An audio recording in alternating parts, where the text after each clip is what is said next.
Hi there, this is Ranjit, and in this video we're going to have a hands-on overview with the Samsung Galaxy Tab S 8.4. So as you can see, this is the tablet and it sports a 8.4 inch screen. That's a Super AMOLED screen, and I have to say the screen on this tablet is very vibrant, and it is the most striking feature of these tablets. Actually, earlier today I went to the Samsung event, and I just want to thank Samsung India for lending me these tablets so that I can do the review. I'll also be doing a hands-on overview and the review with this larger brother, that's the 10.5 inch Tab S tablet later on.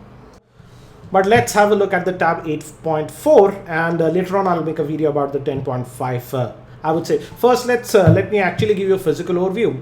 Actually, this tablet has dual speakers. One is over here and the other is over here. Apart from that, if you move, we have this gold style lining over here. We also have a microphone hole over here, and this is the power on off button.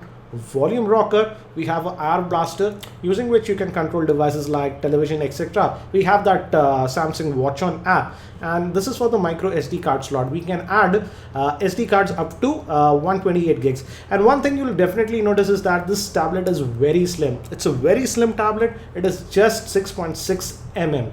And here is the SIM slot. The thing is that in India, Samsung is selling the cellular model only. We don't have the Wi-Fi only model for both the Tab 10.5 as well as this tablet.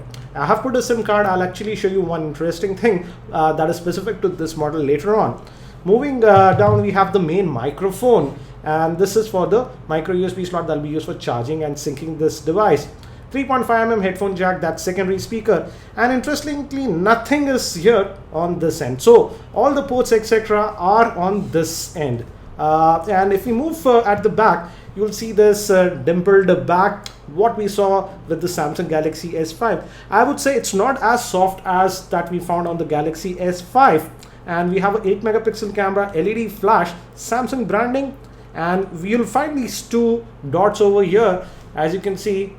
And these are for the Samsung covers. Samsung has this book cover. I don't have it right now, but at the Samsung event, Samsung did have that cover for the Tab 10.5, and they say it is very similar for even the Tab 8.4, and this is how it looks.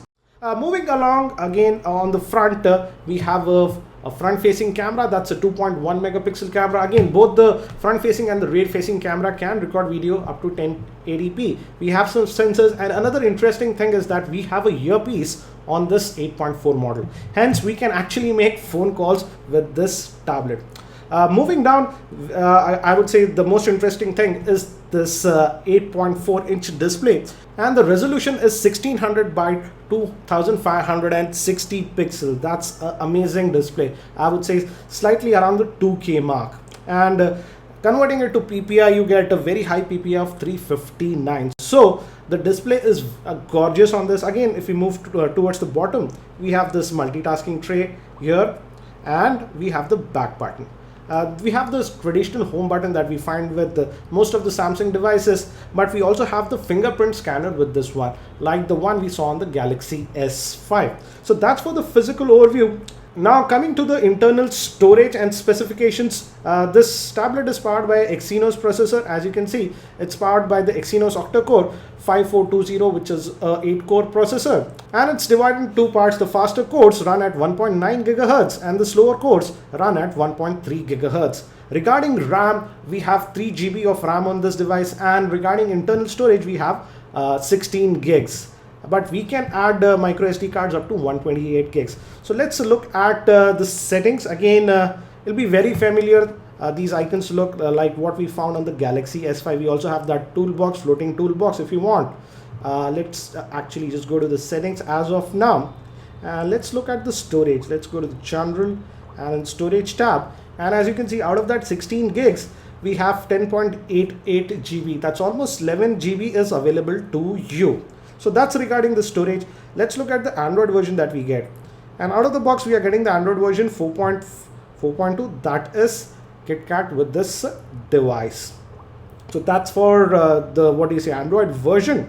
And moving down again, as it's a tablet device, but again, you can make phone calls with this version, and actually Samsung does provide you functionality. As you can see, we have a dialer. I'll just make one call and show you now. And let me maximize the volume. Just showing me. Let me just call this number. And as you can see, you will get this dialer. I'll put it on the speakerphone. Welcome to the AFR prepaid service. As you can see, we can make voice calls with this model. But that functionality is not there on the bigger brother. That's 10.5 inch. Again, regarding the apps, these are the apps that are preloaded. I won't go in depth regarding the apps that are preloaded. Samsung has loaded a lot of productivity apps with this tablet, and we also have Site Sync and Remote PC. I'll try to make separate videos regarding those aspects of this tablet. And we also have some apps that are preloaded. For example, New York Times was preloaded.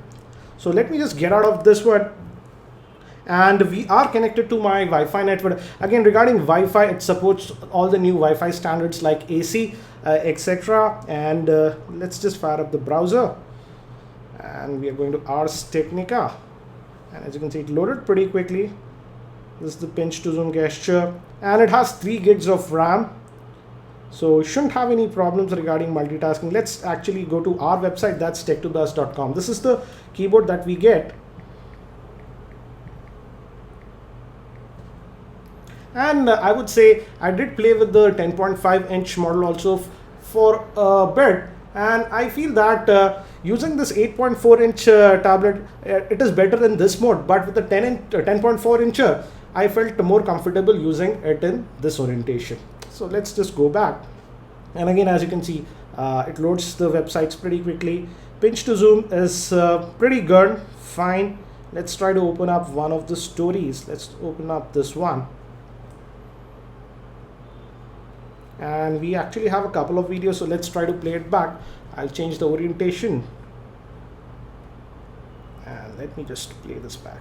Again, I would say the striking factor about this tablet is the screen, and it's actually pretty thin. As you can see, viewing angles are also excellent. So let me just get out of this one. To give you an idea about the screen size, let me actually bring some other tablets. For example, this is the Nexus 7 that I have. Obviously, this tablet is bigger than the Nexus 7 because it supports 8.4 inch screen. But again, see in the thickness department, it is way slimmer than the Nexus 7. Also, if I bring this is the iPad mini. And I would say here in the width department, the iPad mini is a bit wider compared to this one, but it's a little bit shorter in height. For example, let me put it over the iPad mini, as you can see. So what I noticed is that holding this tablet in a single hand like this is a lot more comfortable than the iPad mini. Now regarding the thickness, again, it is actually thinner than the iPad mini. So that's it for now for this quick hands-on overview with the Samsung Galaxy Tab S 8.4. If you have any particular questions around this tablet, feel free to post them in the YouTube comments. I'll try to answer them. I'll also be doing a quick hands-on overview with this Tab 10.5 also very soon. So stay tuned to my channel for that. So thank you for watching this video. This is Ranjit, and I hope to see you in my next video.